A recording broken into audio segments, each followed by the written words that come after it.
Our story begins inside of the Jedi Temple on Coruscant, as everything is quite quiet.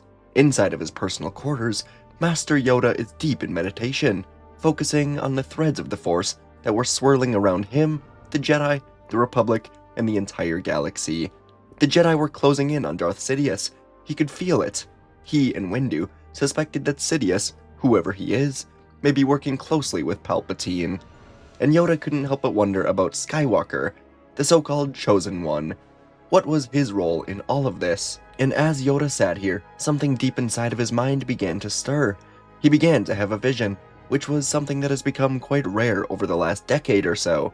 Ever since the re-emergence of the Sith, Yoda and the rest of the Jedi have struggled to use the Force to sense the future or sense any currents of the Force at all. The dark side seemed to be suffocating the Force itself. But now, in this moment, it were as if all of the years of suffocation would give way to one huge vision. Yoda would see a great battle here on Coruscant, droids and clones fighting through the streets and in the sky. He saw Kenobi and Skywalker arrive to save the day, flying through space, only for Anakin to kill Dooku in cold blood at Palpatine's request. Grievous escaped, Palpatine was saved, and Palpatine would give Anakin a seat on the Council. The Council would use this to have Anakin spy on Palpatine, and Obi-Wan would be sent to Utapau. Before long, Palpatine would reveal himself as the Sith Lord. Obi-Wan would kill Grievous, Windu would defeat Palpatine, but Anakin would interfere to save the Sith Lord. Anakin would join Sidious, and the clones slaughtered the Jedi. In the end, it was him and Kenobi that would make it back to Coruscant alive. Obi-Wan would fight Anakin, he would fight Sidious, and in the end, the two of them would be the surviving Jedi, while Sidious would revive Vader to be the two Sith. Padme would die after giving birth to twins, radiating with light. Yoda saw everything happen so fast, and he would be snapped out of his vision as Mace Windu burst into his quarters, asking Yoda what his orders are. Yoda didn't understand, but then he looked out of the window to see a huge fleet of separatist ships were here, attacking Coruscant. Yoda froze. It was exactly like his vision. Yoda wasn't sure how long he was out, but Windu said that Palpatine has been captured, and both Skywalker and Kenobi have been recalled to rescue him. This was when Yoda truly realized that all of it was real, and he suddenly felt completely hopeless as he realized the dark truth. He, Yoda, the embodiment of the light, the Grandmaster of the legendary Jedi Order, the greatest foe the darkness has seen in generations, simply didn't have it. He never had it. He lost this battle before he was born. The Sith have changed, grown, adapted, invested 1,000 years of study into every single aspect of the Force itself, including the Jedi lore, all in preparation for these final days. Yoda realized that everything they know about the Sith is wrong. The Sith have remade themselves. They've become something new, all while the Jedi have been training to fight the Sith of old. Under the watch of Yoda, the Jedi have regressed to a point where they can barely even use the Force, despite the sheer number of Jedi that have joined the Order. Under his watch, the Jedi have become romanticized, deified, but if you strip away the myth and look at what's truly underneath, the legacy of him and the Council is of failure, hypocrisy, hubris. And at the height of Yoda's time as Grand Master, he has allowed Darth Sidious to rise as Chancellor, turning this republic into an empire in every way except for title. And soon, Sidious will wipe them out. The Jedi have trained and created the next Sith apprentice for Sidious as well. Yoda realized now that the Sith cannot be destroyed with a single lightsaber. This vision was not a simple reality, it was the future.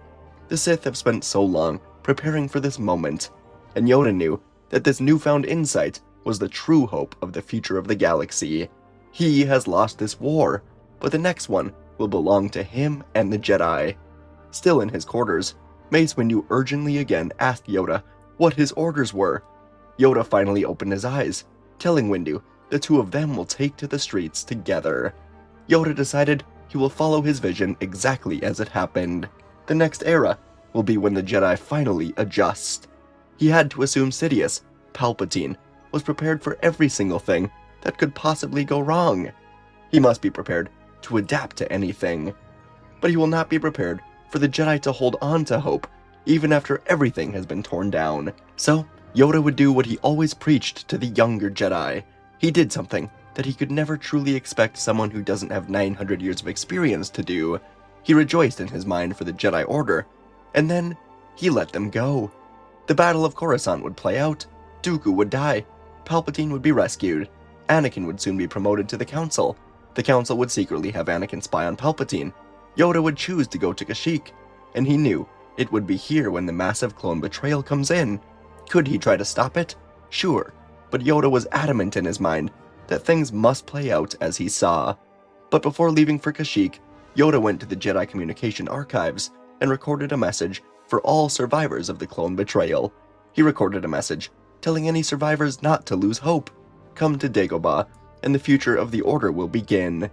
Yoda would schedule the message to release around 24 hours later, after the betrayal.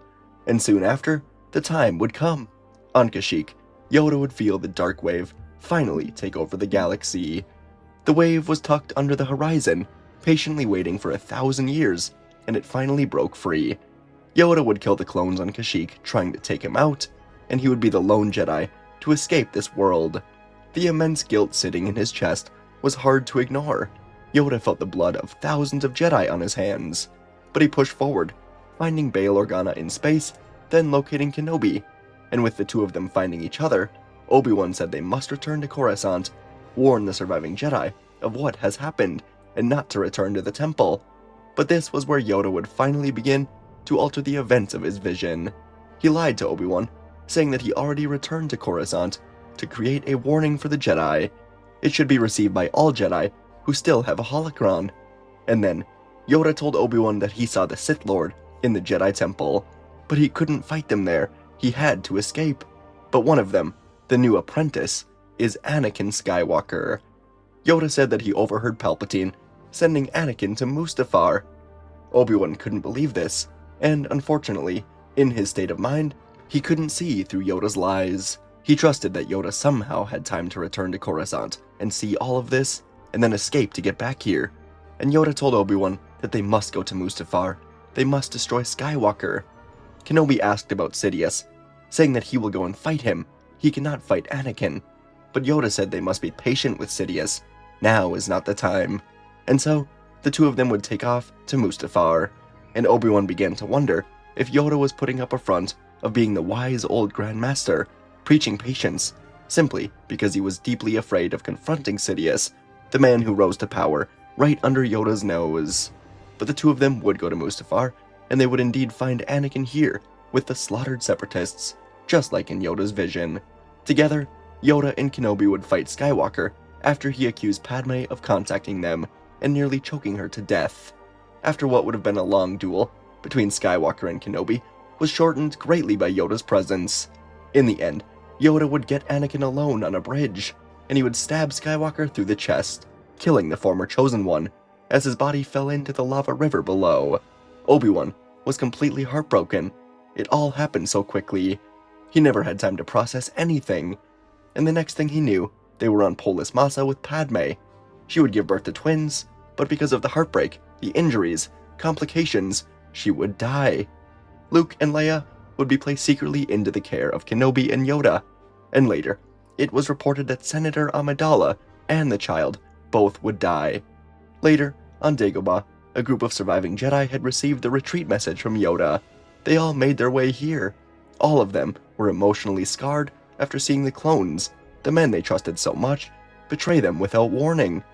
Many saw their masters or the Padawans die. They all had felt the darkness take over the Force. But finally, a spark of hope would arrive here as Yoda and Kenobi touched down on the swampy planet. Yoda looked around the clearing to see around 30 survivors have made it here. Among them were Masters Ser Junda, Coleman Kaj, Apo Rancis, and non-masters like Cal Kestis, Nari Ferenbar, and Caleb Doom. These were the ones that Obi-Wan recognized. He would need to learn the names of the others. But all 30 of these survivors looked to Yoda, and they felt immense hope. As long as he was with them, everything would be alright.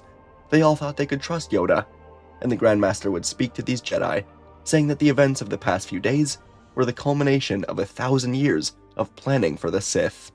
They've evolved to a point where they were able to essentially wipe out the Jedi, but now it is time for the Jedi to grow, and in due time, the light will return to the galaxy. The Jedi felt genuine hope upon listening to Yoda, and then Yoda would proclaim that they cannot stay on Dagobah. It will not be long until the Sith and the clones discover his emergency retreat message. Instead, they will travel to Korba, a forgotten planet of mountain ranges and kyber crystals. There, the light of the Force will be with them. And so, the 30 Jedi plus Yoda and Kenobi would get into their various ships and make the jump to Korba. And not long after Dagobah was abandoned, a newly branded Imperial Star Destroyer would blast out of hyperspace, with Darth Sidious standing on the bridge. Commander Fox had uncovered the retreat message from Yoda. Sidious acted immediately after, but he knew upon arrival that he was too late. And deep down, Sidious was more afraid now than he'd ever truly been. He found that Yoda's retreat message was recorded a day before Order 66 was executed, and then Yoda knew to go to Mustafar to kill Skywalker. And so, although Palpatine finally had his empire, there was something uneasy about all of this. For the first time ever, despite his massive victory, it felt like Yoda was a step ahead of him. Anakin was dead, his child died in birth with Padme, and a sect of the Jedi was alive with hope. Sidious needed to come up with a plan, quickly. And the first months on Korba felt different than anything the Jedi had ever experienced in their time at the Temple and at war. The planet itself was quiet and old, forgotten by the rest of the galaxy. The survivors here would build shelters and map the terrain. The Jedi hid their grief by distracting themselves in rebuilding. Yoda watched all of it. He understood that before anything could evolve, the ways of the old order had to fully die out. Training would resume, and Yoda pushed the Jedi to sit with fear instead of suppressing it, to acknowledge attachment instead of pretending it doesn't exist. The Force was studied as something living and responsive.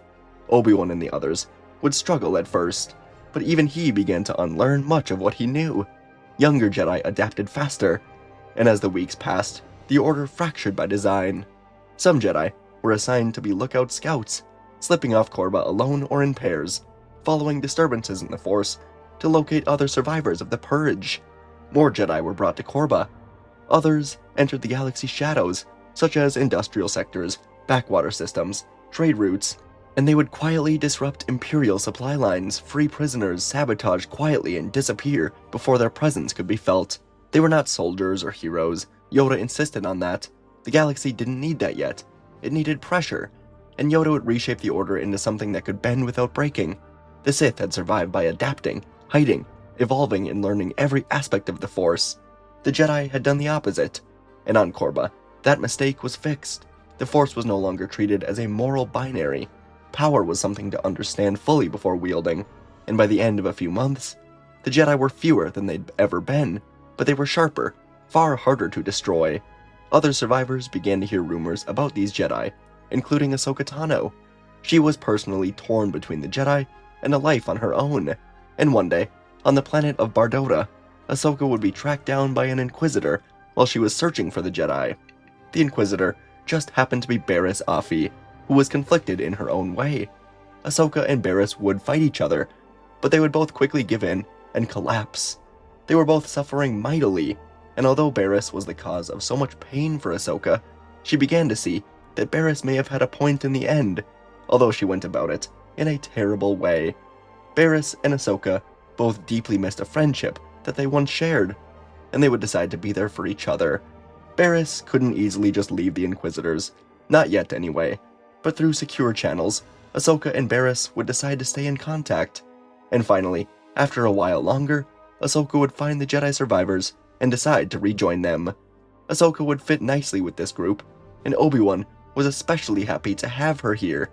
Ahsoka looked around at the new Jedi home, moving through walkways of the lush mountains. Around 50 Jedi now moved through it all with quiet purpose. Ser Junda was at a meditation area. Coleman Kaj and Appa Rensis were studying star maps. Cal Kestis trained with Farron Barr on a narrow mountain way. Their movements were fluid, survival learned through instinct, and what struck Ahsoka the most was that there was no true hierarchy passing down through the Force, no rigid identity demanding obedience. This was a living refuge, ready to disperse or vanish if needed. She would begin living here, but she would secretly remain in close contact with Barriss, as Barriss tried looking for a way out of the Inquisitorius. Without Vader, the Grand Inquisitor was the leader of the entire group. There was no Sith apprentice, just a bunch of Inquisitors. And Ahsoka would live peacefully here, talking with her friend at night, until one day, Barriss said that she was being sent on a solo mission, where she plans to fake her death, and she would love to rejoin the Jedi. Ahsoka trusted her again, more than she did even during the war, and she would give Barriss the coordinates to their home. But before hanging up for the night, Barriss would say that she still wonders how Yoda knew to send out the emergency message to the Jedi so early. Ahsoka asked what she meant. Barriss just said that she recently read the Imperial records on the Jedi. The Empire dug out the time codes for the holocron message, and apparently, Yoda recorded the message to retreat to Dagobah a day before the clone betrayal. Barriss just said that the time code must have been messed up somehow, because surely Yoda would have warned the Jedi if he knew something was coming. Barriss then said goodbye, and Ahsoka was left alone in her dark hut, terror rising up in her. She quickly grabbed a lantern and scrambled over to Obi-Wan's hut. Luckily, Obi-Wan was awake. He rarely slept these days. His dreams were just reliving the events of Utapau and Mustafar over and over again, seeing Anakin die. He told Ahsoka to come in, and she told Kenobi what she learned. Yoda knew what was going to happen. Obi-Wan was mad that Ahsoka was communicating with someone involved in the Empire, but that was for later. Right now, he was putting it all together in his mind. He remembered being on the Tantive 4 when Yoda said he returned to Coruscant during Order 66. He remembered Yoda's fear about Sidious. It all began to make sense. Yoda knew it was going to happen. Either he had a vision that he told no one about, or he was working with the Sith. Obi-Wan grabbed his saber, and he and Ahsoka moved to Yoda's hut. Yoda felt them coming before they entered. Their swirling emotions could be felt across the mountains. Ahsoka and Obi-Wan entered, and Obi-Wan demanded to know the truth. Did he know the Jedi would fall? Yoda closed his eyes, and he said yes. He knew it would happen. He had a vision. Obi-Wan felt like he was going to pass out. Anakin, Padme, the Jedi, the Republic, everything, everyone he loved. They all could have been saved? But Yoda just shook his head, saying this was inevitable. The only way to win is to be patient, to evolve. Obi-Wan was holding his lightsaber now. He barely even knew that he grabbed it. He said through gritted teeth that Anakin could have been saved. They could have helped him. The Jedi, the younglings, all of it. But Yoda stood firm, saying that he did the right thing. And Ahsoka told Yoda that he has the blood of the entire Order on his hands. He's failed to see the truth through everything. It was not the 10,000 Jedi that needed to die in order to evolve. It is he that needs to go in order for the Jedi to move on. This would hit Yoda hard, because deep down, he knew it to be the truth. A truth he could not accept. It was he who guided the Jedi into failure. He who couldn't accept it. The small hut was now full of tension. Obi-Wan still couldn't believe it. But before anyone could make a move, the three of them would hear warning screams from outside. Obi-Wan opened the door, and they looked up to see the ship of the Inquisitors flying right down to them. Ahsoka froze in fear. She knew what this was. Barriss. She gave Barriss the coordinates to the Jedi world, thinking Barriss was on her side. The ship landed, and Barriss was quickly thrown out of it, landing hard on the cold ground in front of the 50 Jedi that were here. Sidious himself slithered down the ramp, saying in a loud voice to Ahsoka that Barriss is not a traitor, not to her at least. But he knew that the two of them were in contact.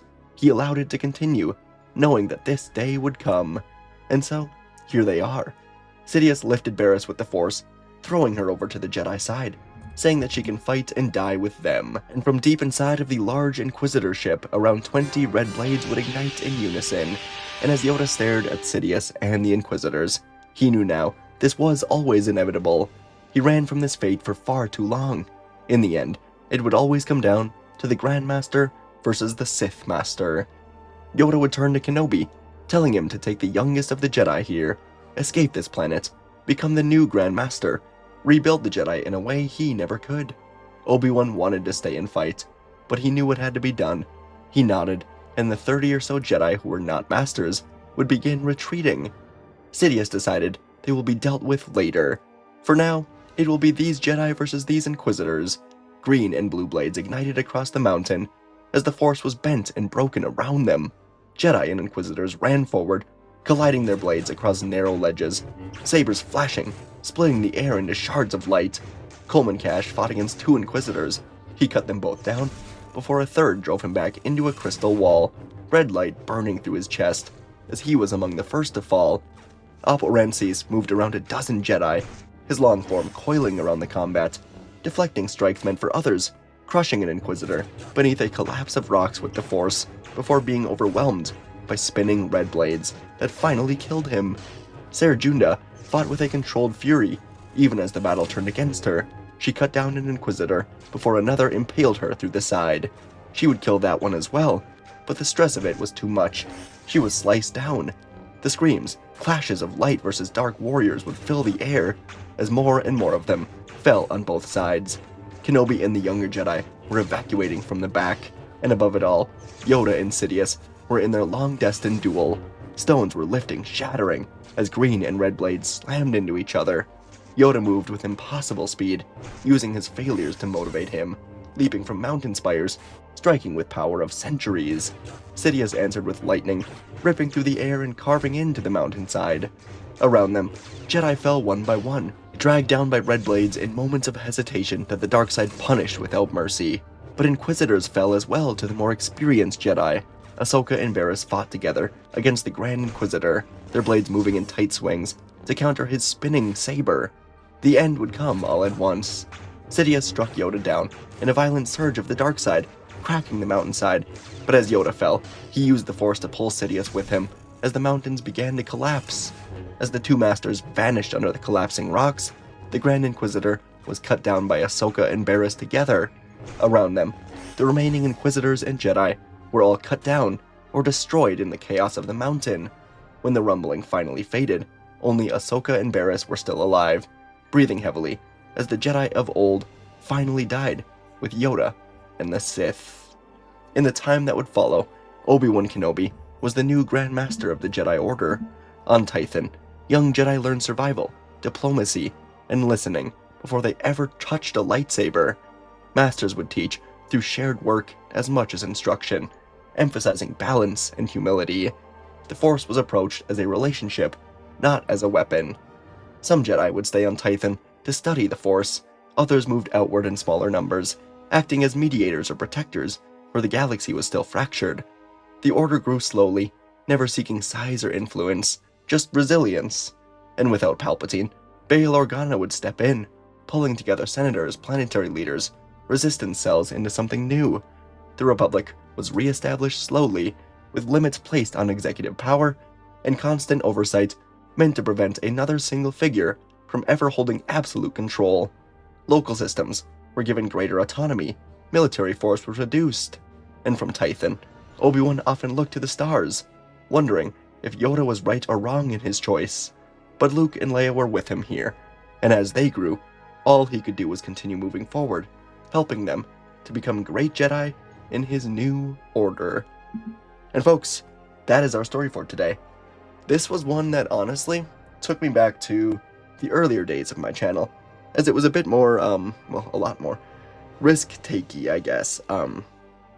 Obviously, these videos that I've done in the past, I've done one with Obi-Wan and with Anakin of the what if this character had a vision of Revenge of the Sith, and I think in both of those it was pretty straightforward video where, like, yeah, there was, you know, obviously conflict, but like, I don't know, Palpatine died out.